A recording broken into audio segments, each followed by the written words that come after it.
की जनता आरजेडी को जवाब देगी। आरजेडी को ताबूत में पैक करके जनता कहीं न कहीं जवाब देने का काम करेगी। नए संसद भवन को ताबूत कहना गलत है। प्रधानमंत्री नरेंद्र मोदी ने नए संसद भवन का उद्घाटन किया, क्या कुछ कहेंगे? देखो, देश की मांग थी, सांसदों के बैठने की व्यवस्थाएं नहीं थी। लोकसभा राज्यसभा में पिछले 15 साल से मांग उठती चली आ रही थी, चाहे सरकार किसी की भी हो, कि नई संसद बननी चाहिए। एनवायरमेंट अगर उसी प्रकार का होगा तो लोग आगे विकास की आगे बढ़ाने के लिए उसी प्रकार से लोग चलेंगे। हमारे देश में कुछ गुलामी के प्रतीक रहे हैं और गुलामी की चीजों को तस्दीक करते हुए सत्ता की लोलुपता के कारण कुछ लोगों ने ईमान बेचा हुआ है। उन पार्टियों ने जिन्होंने ईमान बेचा हुआ है उनको वो सूट नहीं कर पा रहा है किसी भी सूरत से। बिहार के जो लोग हैं, सम्मानित जनता, इन आरजेडी जैसे ताबूत बताने वाले लोगों को पैक करेंगे, उसमें जनता अपना पैक कर देगी। देश भली प्रकार से जानता है कि वो ताबूत है या भारत का गौरव है। तो इसीलिए ये लोग, इनकी फितरत ही ऐसी रही है, वो लोग कुछ भी बोल सकते हैं, कुछ भी बता सकते हैं, उनको केवल सत्ता पर बने रहना है।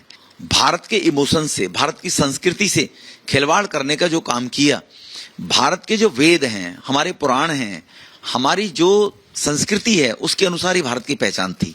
तो राहुल गांधी जी थोड़ी जानेंगे, वो तो बेचारे इटली की संस्कृति को जानेंगे, क्योंकि माताजी इटली की हैं तो संस्कार इटली के ज्यादा लेकर आए हैं।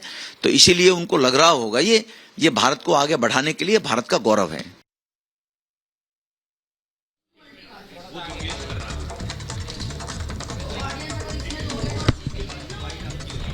तो संसद भवन पर सियासी बवाल लगातार जारी है और सियासी बवाल अब कलंक और कहीं ना कहीं लगातार जो प्रतिक्रियाएं निकलकर सामने रखी गई उस तक जा पहुंचा कि इसी को लेकर अब सियासत भी जो है वो देखने को मिल रही है। देखिए रिपोर्ट।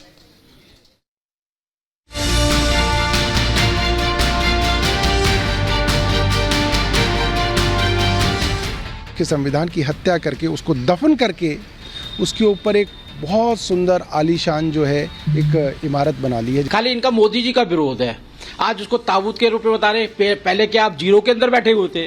जब संविधान का पालन नहीं होगा, संवैधानिक व्यवस्थाओं का देश के नागरिक पालन नहीं करेंगे तो श्रीलंका जैसी और पाकिस्तान जैसी हिंदुस्तान की हालत हो जाएगी।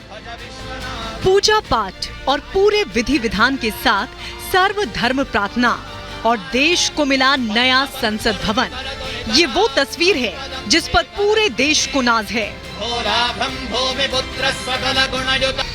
देश की इस धरोहर पर गर्व करने की जगह विपक्षी सियासत कर रहे हैं। उद्घाटन से पहले से शुरू बायकॉट वाला दाव अब तंज और कलंक में तब्दील हो चुका है। आपने ना लोकतांत्रिक मूल्य समझे, ना आपने संवैधानिक मूल्य समझे। आपने इन सब की हत्या करके, देश के संविधान की हत्या करके, उसको दफन करके उसके ऊपर एक बहुत सुंदर आलीशान जो है एक इमारत बना ली है। जैसे शाहजहां ने मुमताज़ को दफन करके जो है एक इमारत बना ली थी। नए दौर में मोदी इतिहास रचने की रचना हो रही है। ये निश्चित रूप से देश के संसदीय लोकतंत्र का अधिनायकवाद की ओर बढ़ता हुआ कदम है। नए संसद भवन को लेकर शुरू विपक्ष की पॉलिटिक्स 360 डिग्री घूम चुकी है और विरोध करने में आरजेडी सभी दलों से 2 कदम आगे निकल गई। अपमान करते हुए आरजेडी ने नई संसद के साथ ताबूत की फोटो को ट्वीट किया और लिखा,